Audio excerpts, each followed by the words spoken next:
Ngayon po ay ako po ngayon ang nag-ride sa ate. Bakit naman yung ano sa lisensya?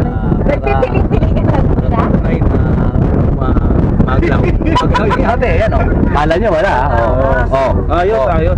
Hawak ko yung mali nila o. Sino nag-drive ngayon? Di ba ako?